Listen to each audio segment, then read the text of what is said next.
Hello friends, welcome to my YouTube channel. My name is Harjeet Kaur. आज हम discuss करेंगे 30th of अगस्त के daily current affair questions. तो अगर आपको इस पर्टिकुलर लेक्चर की पीडीएफ चाहिए तो उसके लिए आप मेरा टेलीग्राम चैनल भी ज्वाइन कर सकते हो, जिसका लिंक आपको नीचे डिस्क्रिप्शन बॉक्स में मिल जाएगा। तो शुरू करते हैं। सबसे पहले देखते हैं इम्पॉर्टेंट डेज। 29 ऑफ अगस्त की बात करें तो 29 ऑफ अगस्त को आता है नेशनल स्पोर्ट्स डे। कौन सा डे आता है? National sports day 29 of August को। क्यों? क्योंकि 29 ऑफ अगस्त को आती है birth anniversary of Dhyanchand. Dhyanchand कौन सी गेम से रिलेटेड है? तो ये हॉकी प्लेयर थे, काफी फेमस हॉकी प्लेयर थे। तो 29 ऑफ अगस्त को इनकी बर्थ एनिवर्सरी आती है, तो इसीलिए 29 ऑफ अगस्त को हम कमेमोरेट करते हैं नेशनल स्पोर्ट्स डे। राइट, इन्हीं की बर्थ एनिवर्सरी को कमेमोरेट करने के लिए हम सेलिब्रेट करते हैं नेशनल स्पोर्ट्स डे। अब इनका बर्थ कब हुआ था? इनका बर्थ हुआ था 29 ऑफ अगस्त 1905 में। कब हुआ था? 1905 में। और डेथ इनकी कब हुई थी? 1979 के अंदर। राइट, दिसंबर 1979 में इनकी डेथ हो गई थी। तो नेशनल स्पोर्ट्स डे को राष्ट्रीय खेल दिवस के नाम से भी जाना जाता है, राष्ट्रीय खेल दिवस। फिर बात करते हैं 30th ऑफ अगस्त की। 30th ऑफ अगस्त को आता है स्मॉल इंडस्ट्रीज डे। जो स्मॉल इंडस्ट्रीज होती है उनको प्रमोट करने के लिए बेसिकली ये डे जो है वो सेलिब्रेट किया जाता है। राइट, नेक्स्ट चलते हैं हम क्वेश्चंस पे। आज का फर्स्ट क्वेश्चन है, who has been appointed as the new chief executive officer of Nestle. Nestle के नए सीईओ कौन बने हैं? नेस्ले के नए सीईओ अपॉइंट हुए हैं, नाम है लॉरेंट फ्रेक्सी। नाम क्या है? लॉरेंट फ्रेक्सी। नेस्ले के बहुत सारे प्रोडक्ट्स आते हैं, इवन के जो मैगी हम खाते हैं सबकी फेवरेट है, सब बच्चों की फेवरेट है, तो वो नेस्ले की ही है। राइट, तो इसके नए सीईओ कौन अपॉइंट हुए हैं? लॉरेंट फ्रेक्सी। नेक्स्ट है संपूर्ण रक्षा प्रॉमिस। संपूर्ण रक्षा प्रॉमिस ये क्या है? ये एक इंश्योरेंस पॉलिसी है, संपूर्ण रक्षा प्रॉमिस। तो ये जो इंश्योरेंस पॉलिसी है इसमें इंस्टेंट 3 लाख तक के जो पैसे हैं वो आपको मिल जाएंगे आफ्टर द डेथ। अब डेथ के बाद कई बार पैसों की जरूरत होती है, इमीडिएटली जरूरत होती है, तो इमीडिएटली आपको 3 लाख रुपए अंडर संपूर्ण रक्षा प्रॉमिस जो है वो मिल जाएंगे, और बाकी के जो पैसे हैं वो धीरे धीरे आपके अकाउंट में आ जाएंगे। और इसमें एक और खास बात है संपूर्ण रक्षा प्रॉमिस की, वो क्या है कि अगर आप इसका प्रीमियर 5 साल तक लगातार भर रहे हो, राइट 5 इयर्स तक लगातार आप इसके जो पॉलिसी है वो आप दे रहे हो, तो उसके बाद in case due to some financial reasons आप इसकी जो प्रीमियर है वो आगे 1-2 महीने के लिए नहीं भी भरोगे, तो उसकी जो एडजस्टमेंट है वो आगे नेक्स्ट ईयर में कर दी जाएगी। राइट, तो ऐसा नहीं होगा कि आपकी पॉलिसी ही कैंसिल कर दी जाएगी। राइट, तो संपूर्ण रक्षा प्रॉमिस ये जो इंश्योरेंस पॉलिसी है ये किसकी है? ये है टाटा AIA लाइफ की। किसकी है? टाटा AIA लाइफ की। नेक्स्ट है, what is the IUCN status of bald ibis. Bald ibis ये बर्ड है एक। अब कुछ टाइम पहले ये यूरोप में बिल्कुल ही एक्सटिंक्ट हो गया था। राइट, यूरोप के अंदर ये वाला जो बर्ड था ये एक्सटिंक्ट ही हो गया था, लेकिन बाद में उन्होंने इस बर्ड को फिर से रिवाइव करने की कोशिश करी और फाइनली इसको रिवाइव किया भी। तो अब यूरोप में ये एक्सटिंक्ट हुआ था, ऑल ओवर द वर्ल्ड ये एक्सटिंक्ट नहीं हुआ था। ग्लोबली ये जो था ये आता था क्रिटिकली इंडेंजर्ड कैटेगरी के अंदर। ग्लोबली ये क्रिटिकली इंडेंजर्ड कैटेगरी में पहले आता था और यूरोप में ये एक्सटिंक्ट हो गया था, लेकिन बाद में इसको फिर से रिवाइव करने की कोशिश करी गई। हंटिंग की वजह से ये एक्सटिंक्ट हुआ था, लेकिन बाद में रिवाइव करने की कोशिश करी गई, और जिसके चलते हुए यूरोप में अब इसकी पॉपुलेशन जो पहले 0 थी अब 0 से कितनी हो गई है? 300 हो गई है। तो यूरोप में अब इसकी पॉपुलेशन हो गई है 300। तो पहले जो क्रिटिकल इंडेंजर्ड कैटेगरी में था अब इसको शिफ्ट कर दिया गया है इंडेंजर्ड कैटेगरी में। राइट, तो ग्लोबली जो IUCN की लिस्ट है तो उसमें इसका जो कैटेगरी है, जो स्टेटस है वो कौन सा है? वो है इंडेंजर्ड। राइट, नेक्स्ट है, who is the founder and CEO of Telegram. Telegram से रिलेटेड काफी सारी न्यूज आ रही है कि टेलीग्राम बंद हो जाएगा, लेकिन अब टेलीग्राम बैन होगा या नहीं होगा इसके बारे में अभी तक कोई भी न्यूज नहीं आई है कि फ्यूचर में टेलीग्राम बैन होने वाला है। हाँ, जो टेलीग्राम के फाउंडर एंड सीईओ है उनको अरेस्ट कर लिया गया है। कहाँ पे अरेस्ट करा है उनको? पेरिस में अरेस्ट किया है। तो नाम क्या है उनका? तो उनका नाम है पावेल ध्रुव। नाम क्या है? पावेल ध्रुव। कहाँ के है ये रशियन है, राइट। तो रशिया के ये है जिनको पेरिस में रिसेंटली अरेस्ट कर लिया गया है। अब ऐसा क्यों हुआ है? टेलीग्राम है क्या? टेलीग्राम एक ऐप है। क्या है ये? एक ऐप है। लाइक जैसे व्हाट्सएप हम यूज करते हैं तो वैसे ही टेलीग्राम है। तो अब इसमें दिक्कत क्या आई? जो व्हाट्सएप है, व्हाट्सएप की जो पॉलिसीज है बहुत स्ट्रिक्ट है, लेकिन टेलीग्राम की ऐसी कोई स्ट्रिक्ट पॉलिसी नहीं है, जिसके चलते हुए ऐसा माना जाता है कि पिछले कुछ सालों में जो टेलीग्राम है, टेलीग्राम पे बहुत ही इलीगल काम हुए हैं, जैसे गैम्बलिंग वगैरह हो गया, या फिर कुछ जो अडल्ट्री रिलेटेड वीडियोस वगैरह है वो टेलीग्राम पे बहुत ज्यादा चल रही है।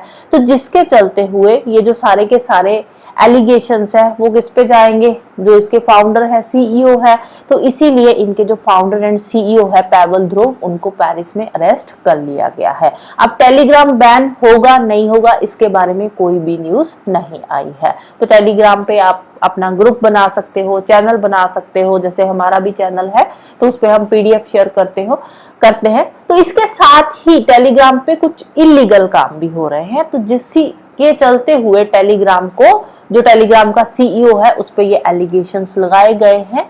तो इसी के चलते हुए उनको अरेस्ट किया गया है, राइट।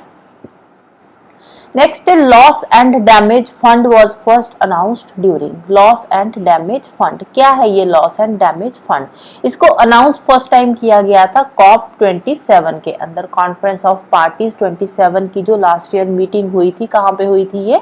इजिप्ट में हुई थी ये मीटिंग। तो वहां पे इसको अनाउंस किया गया था, लेकिन ये अनाउंसमेंट तो इसकी अभी रिसेंटली करी गई है, जो कॉन्फ्रेंस ऑफ पार्टीज 27 हुई है। तो उससे पहले भी इसके बारे में जो बातचीत हुई थी वो हुई थी कॉन्फ्रेंस ऑफ पार्टीज 19 के अंदर। जो एग्रीमेंट हुआ था वो कॉन्फ्रेंस ऑफ पार्टीज 19 में हुआ था, लेकिन अब जो इसकी ऑफिशियल अनाउंसमेंट है वो करी गई है COP 27 के अंदर। क्या है ये लॉस एंड डैमेज फंड? अब जो डेवलप्ड कंट्रीज है उन्होंने एक फंड बनाया है जिसको नाम दिया है लॉस एंड डैमेज फंड। तो उस फंड में जितनी भी डेवलप्ड कंट्री है या अमीर देश है वो उसमें पैसा डालेंगे, और due to some climate change या किसी भी जो नेचुरल हजार्ड्स होते हैं, जैसे फ्लड्स आ गए या किसी भी वजह से कोई डिस्ट्रक्शन होती है, बहुत ज्यादा नुकसान होता है किसी गरीब कंट्री का जो अंडर डेवलप्ड कंट्री है, तो उसको फुलफिल करने के लिए ये लॉस एंड डैमेज फंड बनाया गया है। तो जितने भी डेवलप्ड कंट्रीज है वो इसमें पैसा डालेंगी, और अल्टीमेटली अगर किसी अंडर डेवलप्ड कंट्री में कोई भी नेचुरल कैलेमिटी की वजह से उसका कोई नुकसान होता है या फिर क्लाइमेट चेंज की वजह से उसका कोई नुकसान होता है, तो इस फंड से पैसा निकालकर उस कंट्री को दिया जाएगा, उस कंट्री की एक तरह से हेल्प करी जाएगी। तो जो अमीर देश है वो इसमें पैसा डाल रहे हैं और जो गरीब देश है उनकी इस पैसे से हेल्प करी जा रही है, राइट। तो इसी से रिलेटेड ये लॉस एंड डैमेज फंड बनाया गया था। तो न्यूज क्या है? रिसेंटली जो यूनाइटेड नेशंस के सेक्रेटरी जनरल है, यूएन के सेक्रेटरी जनरल है एंटोनियो गुटेरेस, तो इन्होंने एक अनाउंसमेंट करी है। इन्होंने बोला है कि जो ओशियन टेम्परेचर्स है ना बहुत ज्यादा बढ़ रहे हैं। स्पेसिफिकली अगर हम बात करें पैसिफिक ओशियन की, तो पैसिफिक ओशियन का जो टेम्परेचर है वो 3 गुना बढ़ चुका है पहले से, राइट। 3 टाइम्स जो है वो वर्ल्ड वाइड जो इसका टेम्परेचर है वो बढ़ रहा है। अब इसका सीधा सीधा इफेक्ट पड़ रहा है जो पैसिफिक आइलैंड जो है, पैसिफिक ओशियन में जो पैसिफिक आइलैंड्स है वहां पे जो लोग रह रहे हैं, तो वो इसकी वजह से एडवर्सली इफेक्ट हो रहे हैं, राइट। तो इसीलिए इन्होंने एक, हम बोलेंगे कि एक स्लोगन दिया है या मंत्रा दिया है, वो क्या है? SOS। SOS क्या है? सेव आवर सीज, क्योंकि सी लेवल राइज हो रहा है, तो इसीलिए हमें अपने जो पानी है, जो सी है, उसको बचाने की जरूरत है। तो SOS क्या है? Save our seas. अब सी लेवल बढ़ेगा तो उससे नुकसान क्या होगा, सी लेवल बढ़ेगा। अब देखो ओशियन टेम्परेचर बढ़ेगा, पानी क्या होता है, पानी जब गर्म होता है तो वो एक्सपैंड होता है, तो ओशियन टेम्परेचर बढ़ेगा तो एक्सपैंड होगा तो उसका सीधा सीधा इफेक्ट पड़ेगा जो वहां पे आइलैंड्स है उनके कोस्टल एरियाज पे। स्टॉर्म सर्जेस की जो सेवेरिटी है वो बढ़ जाएगी, कोस्टल फ्लडिंग होनी शुरू हो जाएगी, क्योंकि सी लेवल बढ़ेगा तो कोस्टल एरियाज में जो लोग रहते हैं वहां पे फ्लड्स आएंगे तो वहां की जो कोस्टल कम्युनिटीज है वो यहाँ पे एडवर्सली अफेक्ट होगी, जो फिशरीज है उस पे अफेक्ट पड़ेगा, वहां पे जो क्रॉप्स है वो अफेक्ट होएंगी, खराब हो जाएंगी, इवन के जो फ्रेश वाटर है वो धीरे धीरे कंटेमिनेट होना शुरू हो जाएगा। तो इसमें पैसिफिक आइलैंड सबसे ज्यादा जो है एडवर्सली इफेक्ट हो रहे हैं, क्योंकि सी लेवल अगर बढ़ेगा तो उसका सीधा सीधा इफेक्ट पैसिफिक ओशियन में जो सी लेवल है बढ़ रहा है, उसका टेम्परेचर पहले से ज्यादा बढ़ रहा है, तो वहां पे जो आइलैंड ग्रुप्स है वो इसमें सबसे ज्यादा अफेक्ट होंगे। अब अगर हम बात करें पैसिफिक आइलैंड्स की, तो वहां पे जो आधे से ज्यादा इंफ्रास्ट्रक्चर है ना वो सी के 500 मीटर के एरिया में बना हुआ है। तो सी लेवल राइज होगा तो ये जो कोस्टल कम्युनिटीज है जो कोस्टल एरियाज में रह रही है वो सबसे ज्यादा यहाँ पे अफेक्टेड होगी। तो इसके लिए हमें क्या करना होगा, हमें ग्लोबल एमिशंस को कम करना होगा सो दैट कि जो पैसिफिक आइलैंड्स है तो उनको हम सेव कर सके, क्योंकि अगर इसी तरह से सी लेवल बढ़ता रहा तो आने वाले टाइम तक जो सी लेवल है, अगर हम बात करें 2050 की, तो एक्सपेक्टेड है कि सी लेवल जो है वो 15 सेंटीमीटर तक बढ़ जाएगा अगर हमने प्रॉपर मेजर्स नहीं लिए, ग्लोबल एमिशंस को कम नहीं किया। तो जो कोस्टल फ्लडिंग भी है वो साल में 30 दिन तो आपको कोस्टल फ्लडिंग वहां पे देखने को मिलेगी ही मिलेगी। तो इसीलिए अब ये लॉस एंड डैमेज फंड है, अगर क्लाइमेट चेंज की वजह से, ग्लोबल एमिशंस की वजह से कोई भी आइलैंड अफेक्ट हो रहा है, कोई कंट्री अफेक्ट हो रही है, तो उसको हेल्प करने के लिए ये जो लॉस एंड डैमेज फंड है वो बनाया गया है। तो इससे पैसा निकाल कर उस कंट्री को दिया जाएगा, राइट। नेक्स्ट है Raj Kapoor which movie to premiere in 4K at Toronto film festival 2024। Toronto film festival जो है 2024 का, तो उसमें राज कपूर की एक मूवी है जिसको प्रीमियर किया जाएगा 4K क्वालिटी में, राइट। जैसे पुरानी मूवीज होती है, ब्लैक एंड व्हाइट मूवीज होती है, उनको कुछ मूवीज को बाद में कलर मूवी में कन्वर्ट किया जाता है, यहाँ पहले क्वालिटी इतनी अच्छी नहीं होती थी तो उसकी क्वालिटी को थोड़ा इन्हांस किया जाता है। तो वैसे ही राज कपूर की एक मूवी है जिसका नाम है आवारा, तो इसको 4K में वहां पे प्रीमियर किया जाएगा, कहाँ पे, टोरंटो फिल्म फेस्टिवल 2024 के अंदर। नेक्स्ट है a new plant species named cleistanthus दिक्षाभूमियाना। क्लिस्थैंथस दिक्षाभूमियाना ये क्या है, प्लांट की एक स्पीसीज है।